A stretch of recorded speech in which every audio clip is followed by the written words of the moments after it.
Welcome to Mythbusters ADHD edition. My name is Dr. Catherine Garforth from Garforth Education. Hi, my name is Selena Lee. I am the ADHD Whisperer. We are working together to dispel some common ADHD myths. ADHD is due to bad parenting. And this is a huge misnomer, and especially parents that have children with ADHD often get this unwanted advice where parents assume that they haven't tried some of the common things that are just magically going to take ADHD away. So, traditional forms of discipline like timeouts are not going to cure ADHD, and having them is not going to create the ADHD. The ADHD is intrinsic to the person. It's neurobiological in nature, so it's brain-based. And while there are things that you can do as a parent to make it better, there are things that you can do to make it worse, but it's not going to cause it. No, I totally agree here. You said that all the free advice in the world you get when you have a baby, everyone comes at you with this advice. Do this, do that. Oh, I did this, I did that. And you can be really overwhelmed, especially if ADHD is in your genetics. And I in one way was very unfortunate that I got the child that was so disruptive first, because my younger one has ADHD and autism and anxiety as well, but they're like chalk and cheese sometimes. So I could put him to sleep and he would just go to sleep. My first one wouldn't. He was like evil.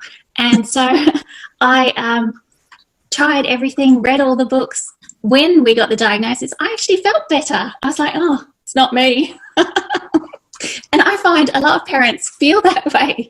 I think it's a relief that they've found some sort of reason other than you're a bad parent. Well, and that's the thing. Like it's a diagnosis, and it gives you that ability to identify the behavior to the ADHD. So when my child does this, it's because of the ADHD. Right? They can compartmentalize that behavior, explain that behavior, and that leads to a better understanding within the relationship. And it does help the child and, or the adult, or whatever age they may be, realize that it's not because of who they are as a person, because of how they've been raised or what they believe. It's who they are because of their brain chemistry, their brain physiology. It's who they are. On this point,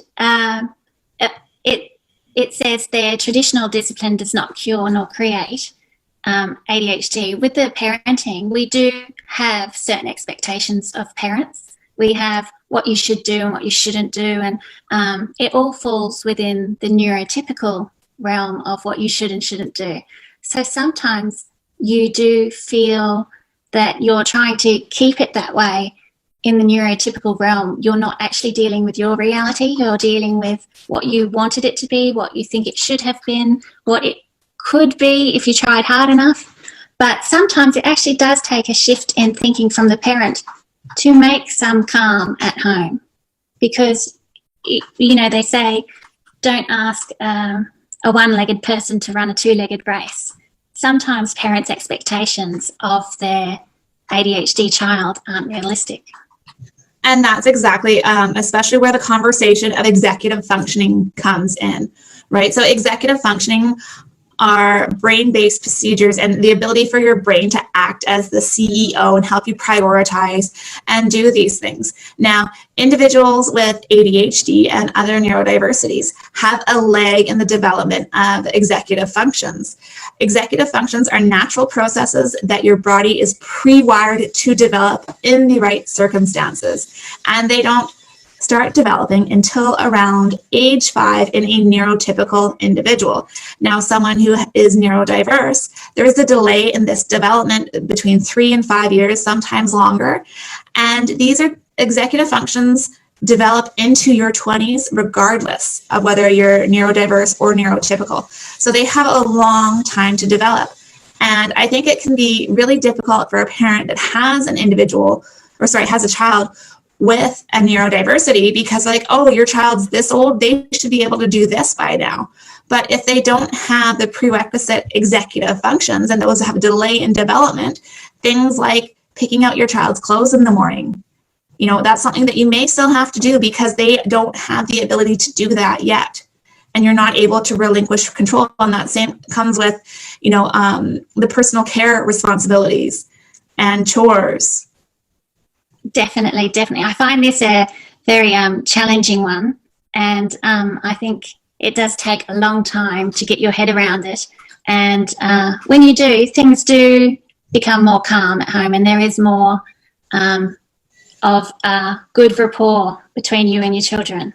It is a hard one to drop the expectations, but I feel it's good to learn and educate yourself on these particular things. Like you said, it's the executive functioning, the extra detail, the extra thought, the higher hindsight and foresight and prioritization that really does take longer to develop.